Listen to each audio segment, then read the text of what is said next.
I was looking many color photographs from someone coming from São Paulo. Forgive me for being naive. And why do you draw, at least why did you choose to present all those drawings and photographs, in fact, recently shot, I guess, of São Paulo in black and white rather than color? It must be some reason that I'm curious about. In fact, on a black background with white lines, to be more specific, for most of them. You know,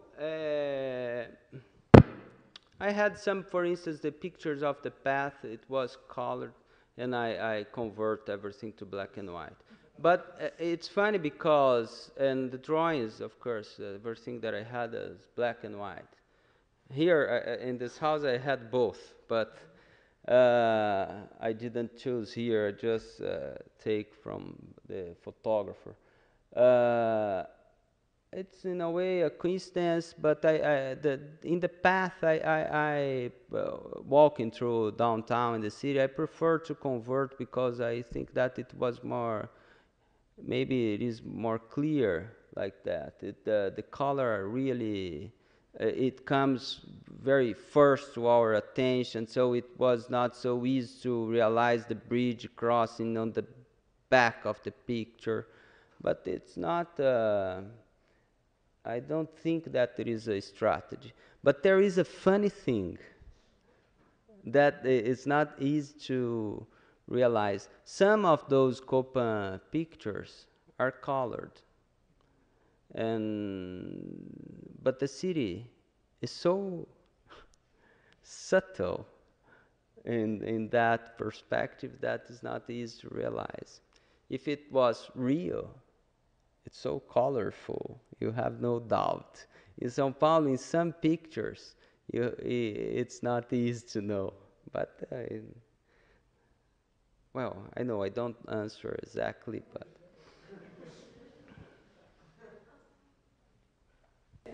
Okay, the question was if there are any projects coming up to build any spaces for leisure time because there's such a density of buildings.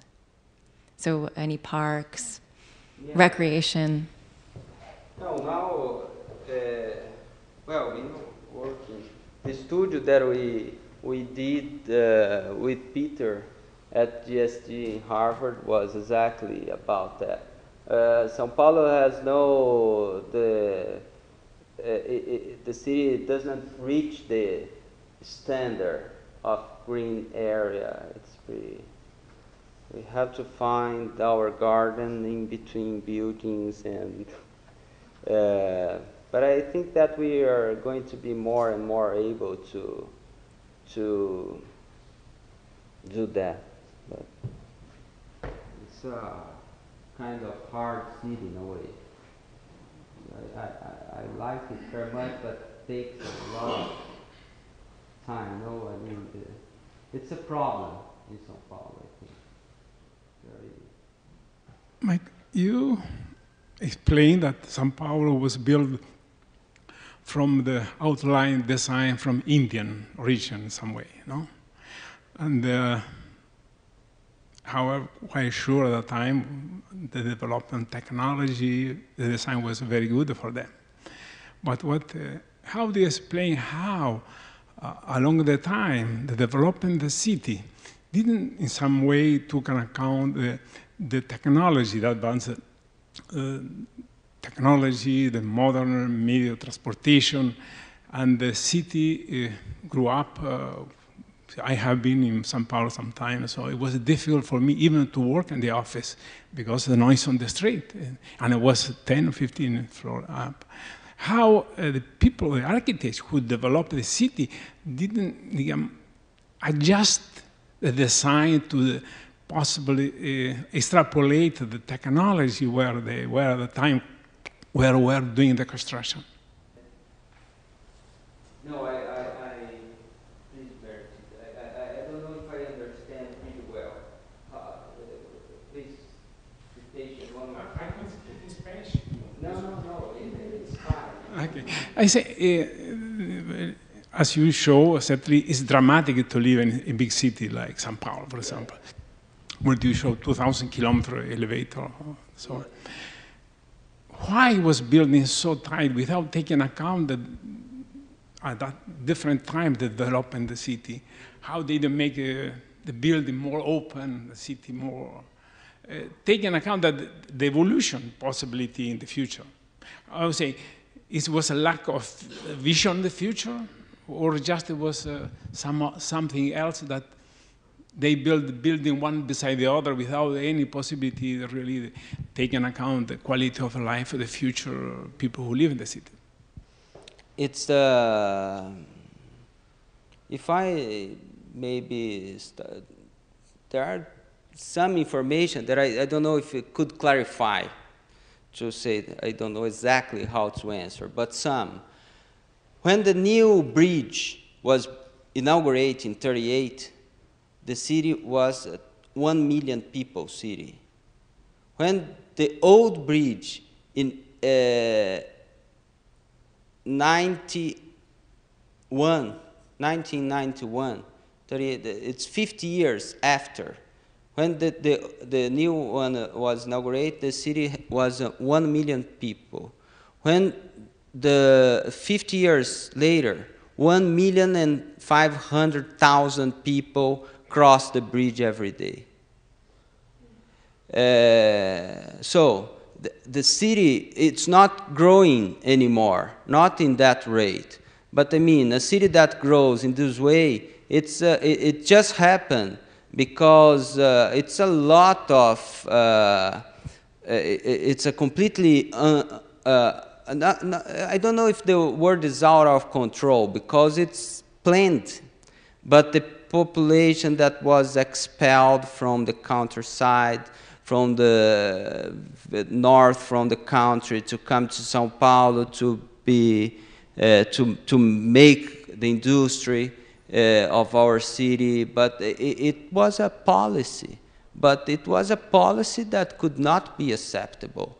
And also the rules to build in São Paulo was not so clear, was not so, you know, that if we make a city with the only propose to make a lot of money, to sell part of the city that could never be built, to build a huge place. So to me is not comfortable to say this kind of things here. But I think that this is a very, very important reason why the city is not so, it's not so comfortable, not so, the technology never works in our favor.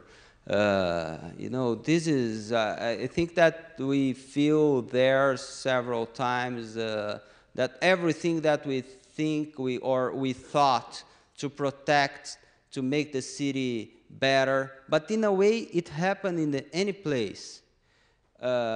We made a rule to make the building more safer, or safer.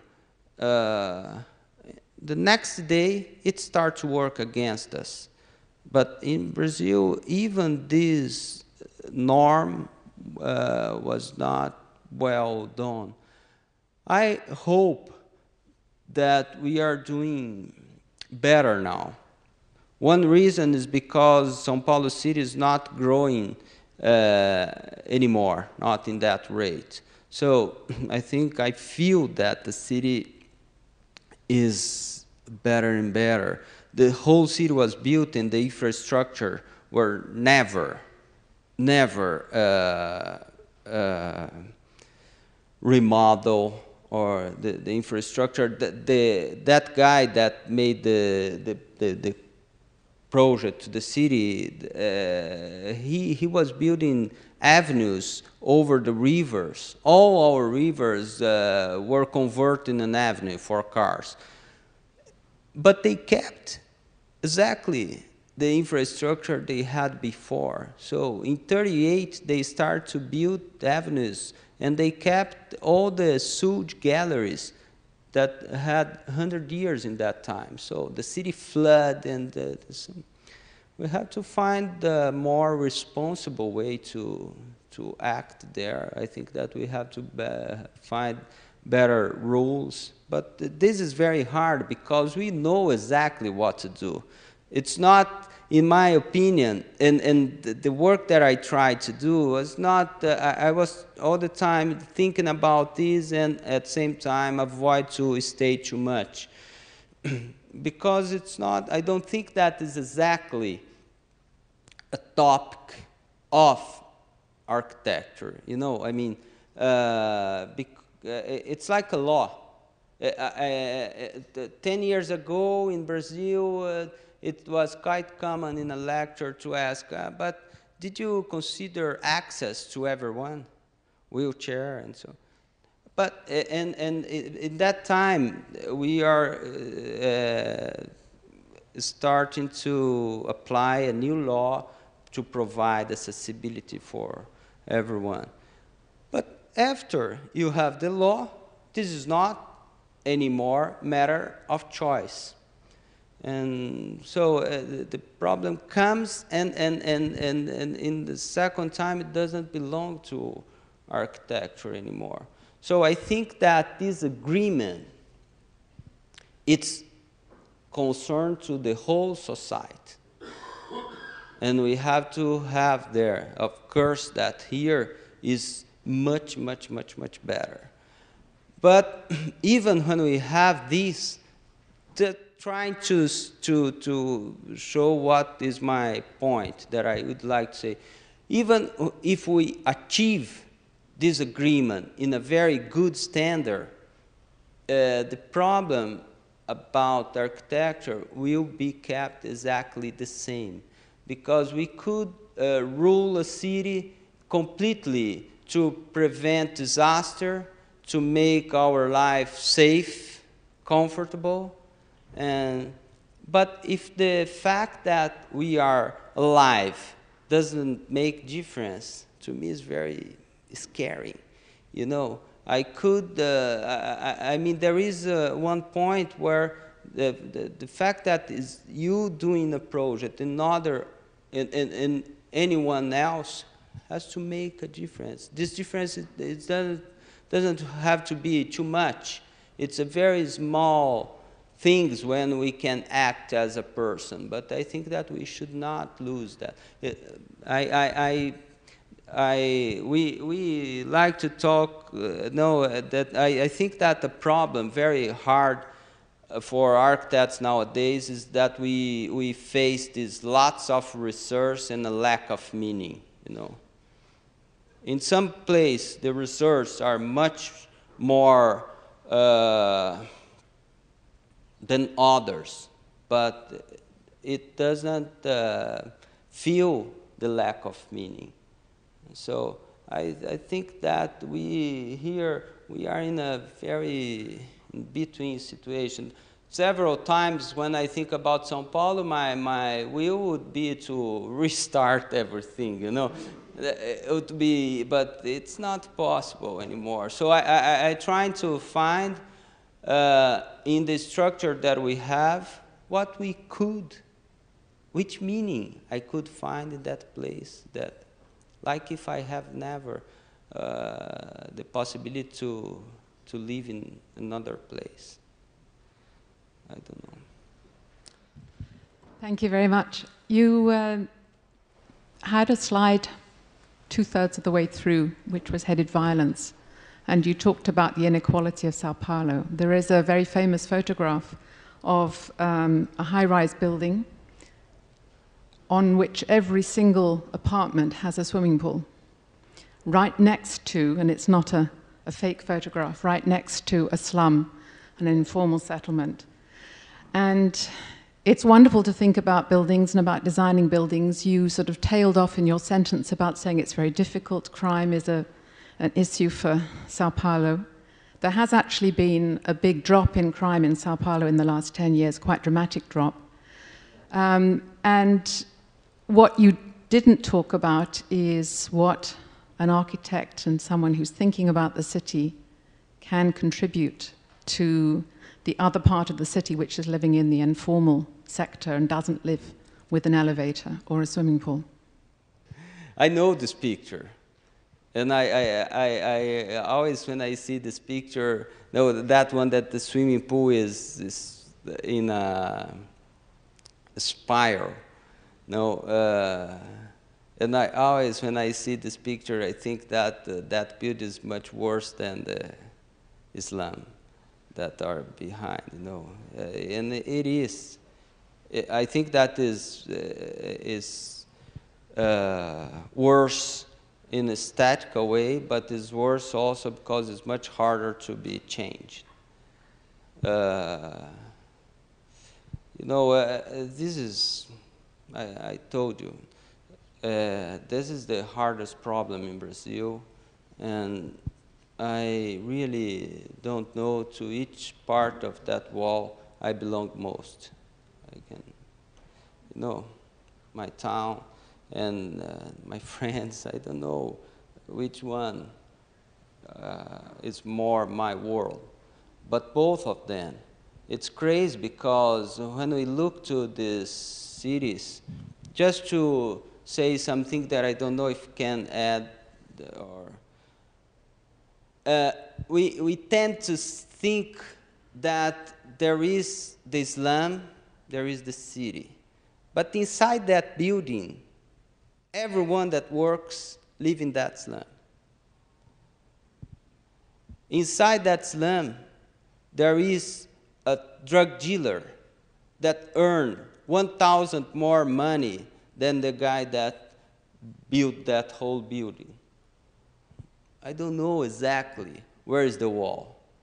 So this is very, very hard about this situation. We can't say very clearly which is low income, which more or less. But the question, and maybe it's a little bit in this direction, I think that is a question that is about some actions. That's not exactly an architectural problem. It's much more, you have to call the policeman. You know, it's a crime. If you allowed Islam to be built in a site that you know that the last rain season will kill everyone, that is my very hard thing that I try to consider, but I know that this is not exactly a matter of architectonic choice. It's just something that could not be allowed anymore, and not just by one or other profession. It's funny because here in US, sometimes I feel more or less the same. I don't know if a project is more designed by an architect or by a lawyer. You know, it's there are a lot of merging in the activity. I completely agree, and I think that we share the same impression about these topics. But what I try to think more and to like to is about which images are possible nowadays. I mean, how we can think about poetry, how you can design a city that could move in people. There is no like that we know what we wish, but we also wish what we don't know. And I think that architecture also plays in this limit to give the more precise shape to our desire, and desire that we don't know exactly what it is. No, but not just architecture, a painter, a composer. But this picture was the most famous about. It's very good to describe Brazil.